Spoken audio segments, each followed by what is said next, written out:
Bon alors bonjour à tous, nous sommes dans notre 10e causerie sur la Bible autrement et nous avions parlé la semaine dernière de Sodome et Gomorrhe et dans la causerie de la semaine dernière, nous avons montré que le problème inhérent à Sodome n'est pas un problème de crime en soi, puisque toutes les sociétés, y compris de nos jours, même les plus civilisées, contiennent des criminels, des voleurs et il y a des injustices, mais dans le fait que ces crimes-là et participaient de leur conception qu'ils avaient de la justice. C'est-à-dire que nous avons parlé d'une perversion de la justice elle-même. On va revenir plus en détail sur ce principe qu'on a longuement expliqué la semaine dernière, à partir d'une question qui est extrêmement problématique et qui continue de poser problème à nos modernes, aux modernes que nous sommes, en dépit du fait que, selon mon humble avis, vous voyez, on ne peut pas faire mieux, cela repose sur un vulgaire malentendu. Sur un vulgaire malentendu qui, à mon avis, est extrêmement grave. Mais on va le dire de façon légère, on va poser la problématique et puis ensuite, nous verrons ce que ça donnera. Même si je sais que j'ai pas foule sur ma chaîne YouTube, là n'est pas la question. Ce qui compte, c'est de pouvoir échanger des idées. Alors, ce que je veux dire tout d'abord, c'est que lorsque nous lisons, l'idée reçue que nous avons de Sodome et Gomorrhe, c'est que le cœur du problème de Sodome et Gomorrhe est lié à l'homosexualité. D'où le terme de sodomie, qui est un dérivé de Sodome, vous connaissez tout ça. Et il n'est pas rare qu'on utilise des termes bibliques, qui sont d'origine hébraïque d'ailleurs, pour définir des perversions, en tous les cas des actes sexuels dits pervertis. Je précise que je parle à partir de l'étymologie, je ne suis pas ni dans le politiquement correct, ni dans le politiquement incorrect, je ne suis pas dans une vision idéologique, je pose simplement la problématique. On a par exemple un autre terme qui nécessiterait une séance aussi à l'occasion, qui est le terme de onanisme. Vous savez, l'onanisme, qui vient de Onen, qui était le mari de Tamar, donc vous avez le récit entre Tamar et Judas. On fera une causerie là-dessus.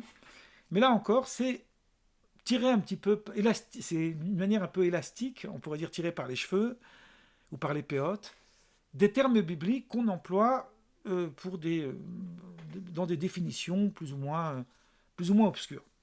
En l'occurrence, ici, sodomite, sodomie, homosexualité.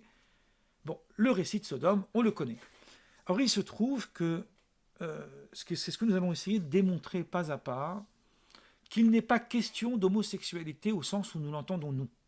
Ni dans la Torah, ni dans la Bible, et ni dans ce récit de la Genèse, du Lévitique, de Sodome et Gomorrhe. Alors je vais commencer tout d'abord par expliquer le point central qui avait fait l'objet d'un long article qui avait été publié sur Internet à l'époque. Là, je ne fais que résumer.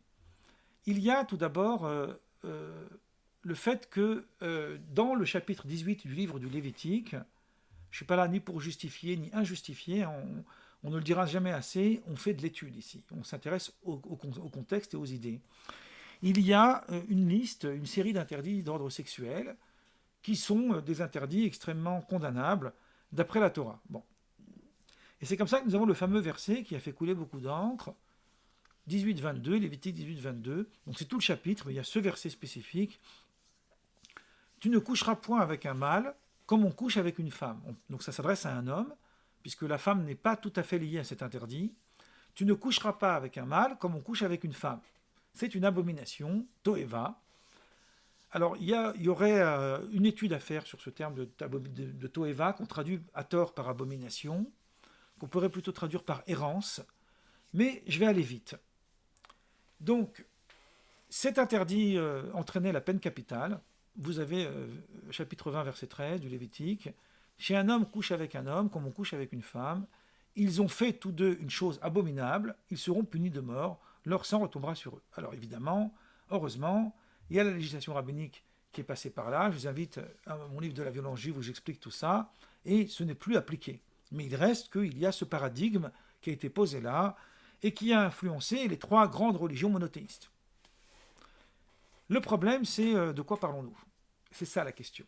Il faut toujours revenir non seulement à l'étymologie, mais au contexte des versets, pour comprendre de quoi parlons-nous.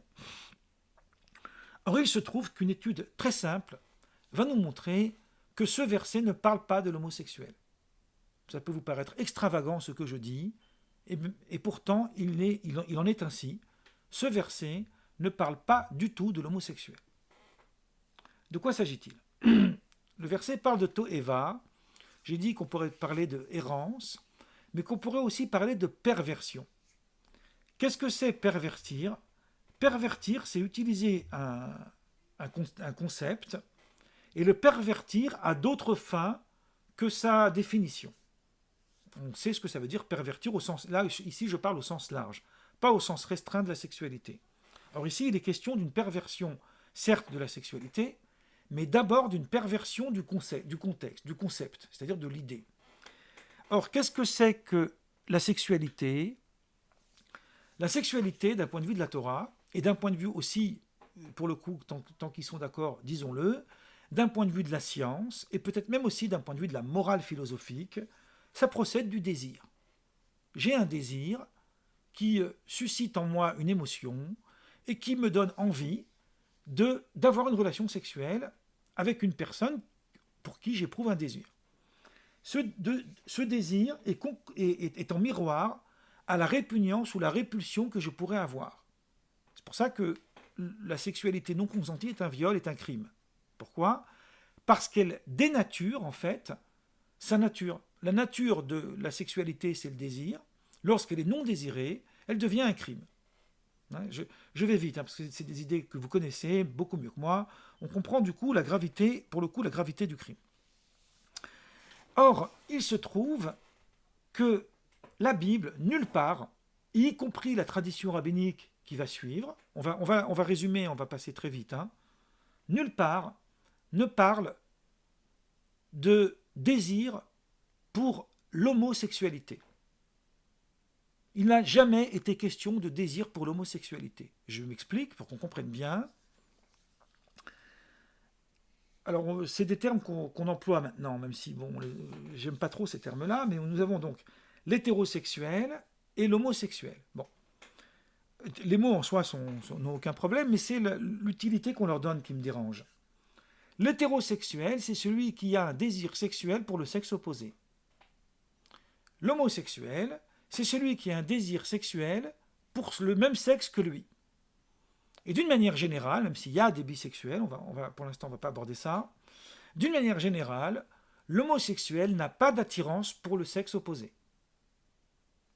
Donc, si je parle maintenant du sens de perversion, mais dans le sens de la sexualité, qu'est-ce que ça veut dire la perversion dans le sens de la sexualité? C'est celui qui n'est pas capable de maîtriser son désir sexuel et qui est capable de braver les interdits. Je vais donner un exemple. Alors, ce n'est pas le désir en soi. C'est là où le politiquement correct fait une grave erreur. Le désir n'est pas un crime.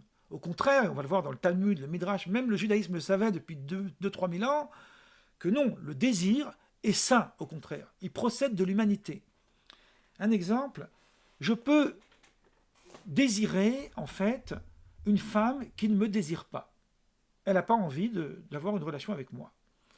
Donc moi, je ne vais pas être capable de me maîtriser, je vais commettre un viol. Ce viol est un crime. Or, le désir qui me pousse à commettre ce viol, donc à commettre cet interdit universel, il est exactement le même que le désir que je vais éprouver pour avoir une relation sexuelle avec ma propre femme. Donc ce n'est pas le désir qui est gênant, c'est la capacité ou non de se maîtriser face à mon propre désir. Il en est de même pour sa propre femme. Le Maïmonide est sans appel là-dessus. Le viol avec sa propre femme est autant interdit que le viol avec une femme étrangère. Mais c'est juste pour poser les choses. C'est-à-dire qu'il y a un désir de l'interdit duquel est construit le désir permis. Si je ne comprends pas que ce désir il est exactement de même nature, je ne comprends rien à la sexualité et je ne comprends rien même à l'évolution d'une société. Donc déjà, il faut poser ça. Alors, j'avais cité ce midrash, qui est un midrash très, très intéressant. Plusieurs fois, je l'ai cité, je vais vous le redire. Vous avez ce midrash qui dit, Genèse 1.31, on l'a vu récemment dans nos causeries sur l'homme, et voici cela, l'œuvre de la création était extrêmement bonne. Le midrash dit, le verset inclut aussi le mauvais penchant. Tov, bon, la création est bonne, c'est le bon penchant, extrêmement bonne, c'est le mauvais penchant. Et comment le mauvais penchant peut-il être une si bonne chose? Oui, parce que si l'homme n'avait pas de mauvais penchant, il ne construirait pas de maison, il n'épouserait pas de femme, il n'enfanterait pas, etc. Ça veut dire qu'il n'aurait aucun désir sexuel, entre autres. Il n'aurait aucun désir même de toute action qui lui apporte une certaine jouissance. Cette jouissance-là, cette passion, ce désir, procède du mauvais penchant. Ça, on l'a vu déjà plein de fois. Donc, il faut d'abord avoir le désir de l'interdit, un petit peu comme il est écrit dans les Proverbes, l'eau volée est plus douce. Elle est plus douce, elle est plus agréable. Il faut d'abord avoir le désir de l'interdit, donc c'est tout à fait sain, pour pouvoir incliner ce désir, d'où l'inclination au bien, l'inclination au mal, on fait un peu du kantisme, vers une bonne cause. C'est ça l'humain. L'humain, c'est celui qui est capable, en fait, de diriger son désir et de le maîtriser vers quelque chose de positif. Donc à partir de là, il y a une question globale sur le rapport que nous avons entre le texte biblique et l'homosexualité. Puisque l'homosexualité n'est pas désirable ou désirée chez l'hétérosexuel. L'hétérosexuel n'a pas d'attirance pour le sexe opposé, pour le même sexe que lui. Ça, c'est général. Il peut y avoir des cas particuliers, mais d'une façon générale, c'est comme ça.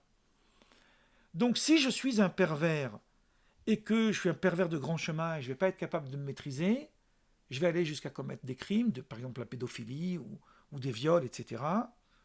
Alors, on peut parler aussi de l'inceste, mais c'est ambigu l'inceste, je vais y revenir. Tous ces désirs-là peuvent être considérés comme étant le fait d'un pervers. Mais avoir une relation avec le même sexe que moi, c'est pas naturel de dire que c'est une perversion. Ça peut l'être, comme ça peut ne pas l'être. Or, d'un point de vue de ce que nous savons de l'homosexuel n'est pas attiré pour le sexe opposé. Donc il a une maîtrise autant que l'hétérosexuel. Il n'a pas un désir, a priori, pour aller vers la femme. Cette idée-là, elle est absente de toute la Torah entière, et de tous les textes rabbiniques. Vous voyez l'ambiguïté, elle n'est pas si simple. C'est une ambiguïté qui est extrêmement grave. Et je vais vous donner deux exemples pour le prouver. D'abord biblique, deux exemples bibliques, et puis un exemple talmudique. Les deux exemples bibliques sont les suivants. On va aller vite. Il y a l'histoire de Sodome, on vient de le voir. Donc je vais vous lire rapidement les versets de Sodome. Lorsque les gens de Sodome, ils arrivent donc, les anges, mandatés par Dieu pour aller sauver Lot et pour aller détruire la ville, ils arrivent à Sodome. Sodome, ils se lèvent vers eux, ils se prosternent devant eux, c'est le chapitre 19 du livre de la Genèse, et il leur dit, voici mes seigneurs, entrez, je vous prie, et passez-y la nuit, lavez-vous les pieds, il les reçoit avec tous les honneurs. Plus tard, lorsque les gens de la ville, ils apprennent, je résume, que Lot, il avait reçu des étrangers alors que c'était interdit, donc ils sont allés chez lui, et ils lui dirent, où sont les hommes qui sont rentrés chez toi cette nuit? Fais-les sortir vers nous pour que nous les connaissions. Donc Lot, il sort, il ferme la porte derrière lui, il veut protéger ses invités. Et il leur dit, mes frères, je vous prie, ne faites pas le mal. Voici, j'ai deux filles qui n'ont point connu d'homme, je répète, je vous les amènerai dehors et vous leur ferez ce qu'il vous plaira. Seulement ne faites rien à ces hommes, puisqu'ils sont venus à l'ombre de mon toit. Donc ils dirent, retire-toi, non, on ne veut pas abuser de tes filles, on veut bien ces hommes-là. Et là, ce qui va se passer, c'est que les anges y sortent, ils repoussent les sodomites, ils referment la porte d'une façon close, et là, ils se mettent à les repousser violemment, et ensuite, ils sauvent Lot, etc., et vous connaissez la suite. Alors, ici, il y a un problème qui se pose. Maintenant, vous avez compris, la question que je vais poser est évidente, qui tombe sous le sens. Quelle est la stratégie de Lot? On a affaire à des homosexuels, rappelez-vous. Pourquoi il veut leur donner leur fille? Au-delà de la question morale abominable de l'attitude de Lot, on l'a déjà dit la semaine dernière, on le répétera aussi à d'autres occasions, Lot n'est pas considéré comme une personne juste dans la Torah. Hein, c'est un bandit lui aussi. Hein. Et d'ailleurs, à tel point que le Midrash se fatigue pour essayer de trouver une raison pourquoi Dieu l'a sauvé quand même. Pour vous dire à quel point on n'a pas affaire à quelqu'un de banal. Et pourtant, ici, il va quand même essayer d'employer une stratégie. Au-delà de la question morale, il y a une stratégie ici. Or, cette stratégie est complètement inutile, puisque c'est des homosexuels. Or non, la Torah considère qu'il est tout à fait possible, face à quelqu'un qui accomplit cet acte qu'on appelle l'homosexualité, puisse avoir une relation sexuelle avec des femmes, et surtout avec des jeunes filles, et s'en contenter. Ça peut peut-être servir. Donc Lot, il a quand même une stratégie qui n'est pas tout à fait idiote, en l'occurrence. Mais la raison pourquoi les gens de Sodome refusent ces jeunes filles n'est pas parce qu'ils ne sont pas attirés par elles. On l'a dit la semaine dernière, rappelez-vous. Mais c'est parce qu'ils voulaient appliquer la sentence de justice. Les anges, qui sont considérés comme des étrangers, ils méritent leur sort. C'est la décision du juge. Il faut appliquer la justice. Il n'y a pas de compromis à faire. Et d'ailleurs, la preuve que ce que je dis est vrai, c'est qu'on trouve une histoire similaire dans le chapitre 19 du livre des juges, qui est un des chapitres les plus violents de la Torah, de la Bible, l'Ancien Testament. Donc là, s'il y a des enfants en bas âge, il vaut mieux les envoyer au lit. Alors, c'est un long récit, je vais résumer les quelques versets que j'ai pris ici. Dans ce temps où il n'y avait point de roi en Israël, un Lévite qui séjournait à l'extrémité de la montagne d'Éphraïm prit pour sa concubine une femme de Bethléem de Juda. Donc sa concubine, elle a été infidèle. Donc, elle l'a quittée, elle s'est sauvée pour retourner à la maison de son père. Donc son mari, lorsqu'il s'est rendu compte qu'elle est partie, il a essayé de rejoindre le père pour essayer de récupérer sa femme. Et le père, il l'a reçu avec joie. Il est resté plusieurs jours, on va sauter les détails. Et puis, ensuite, il a réussi à partir. Et quand il est parti, après plusieurs jours, il est arrivé dans une région qui s'appelle Gibéa. Et là, ils ont rencontré un vieillard. Et le vieillard, il les a accueillis. Il les a accueillis chez lui. Mais là aussi, c'était pareil, c'était interdit d'accueillir les étrangers. Donc les gens sont venus et ils ont dit, fais sortir l'homme qui est entré chez toi pour que nous le connaissions. Pareil, on va commettre la même sentence. Le maître de la maison, il leur a dit, non, non, mes frères, ne faites pas de mal à mon invité. Voici, j'ai une fille vierge, et cet homme a une concubine. Prenez-la et faites tout ce que vous voulez avec eux. Ces gens ne voulurent point écouter l'homme, pareil. Ils n'ont pas voulu l'écouter, parce qu'ils voulaient appliquer le principe de justice, mais ils n'ont pas été aussi rigoureux que les sodomites. Parce que cet homme, ce qu'il a fait, c'est qu'il a pris la concubine et sa fille, les a jetées dehors. Cette histoire est extrêmement tragique. Elles ont été violées toute la nuit. Ça s'est fini par un bain de sang. Ça a été tragique. Je ne rentre pas dans les détails, vous lirez là-bas le chapitre 19.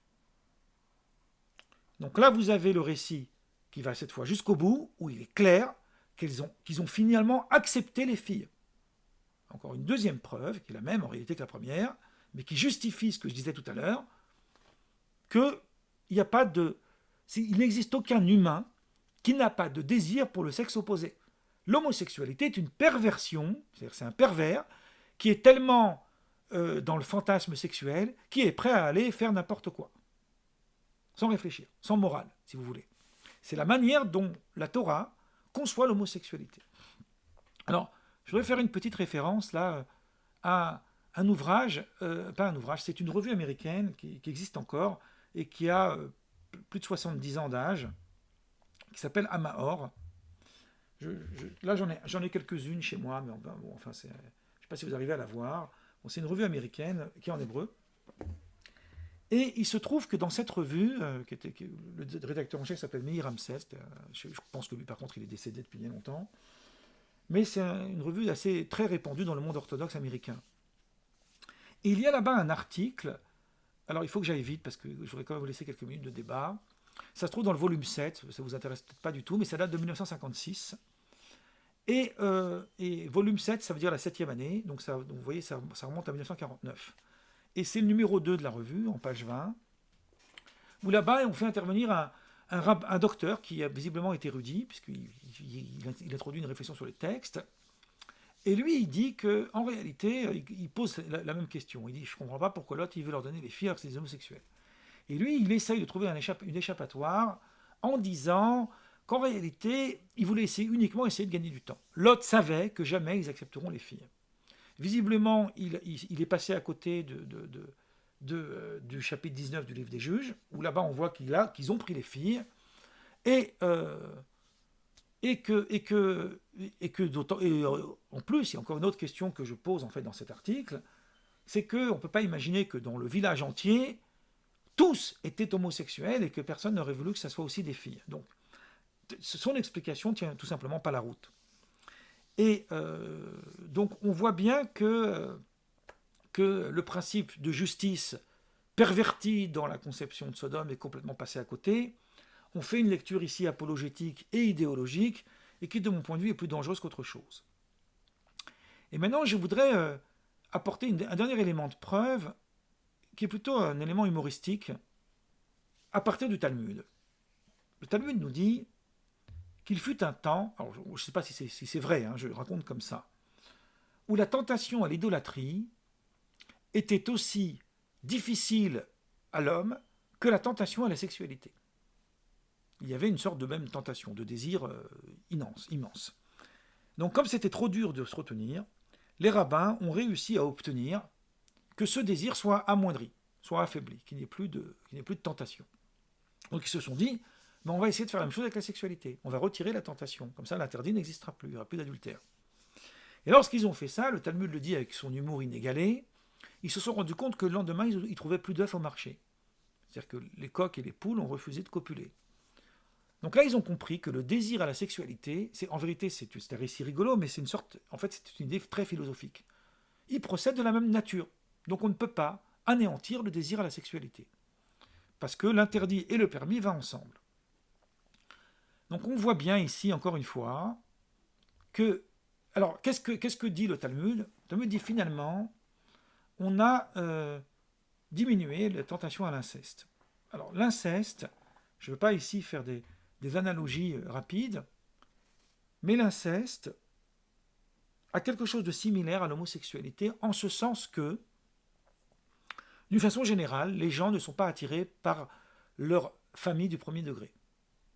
Un homme n'est pas attiré par sa mère, une mère n'est pas attirée par son enfant, et on est rarement attiré par sa sœur. Ça existe, je ne dis pas que ça n'existe pas, il y a, depuis l'époque des Grecs, etc. Dans l'Antiquité, les mariages consanguins étaient monnaie courante, mais d'une manière générale, on va plutôt chercher des femmes à l'extérieur.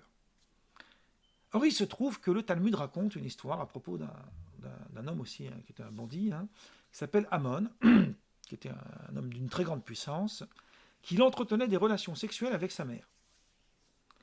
Et un jour, sa mère lui a dit « Comment peux-tu éprouver du plaisir de pénétrer par là où tu es sorti ?»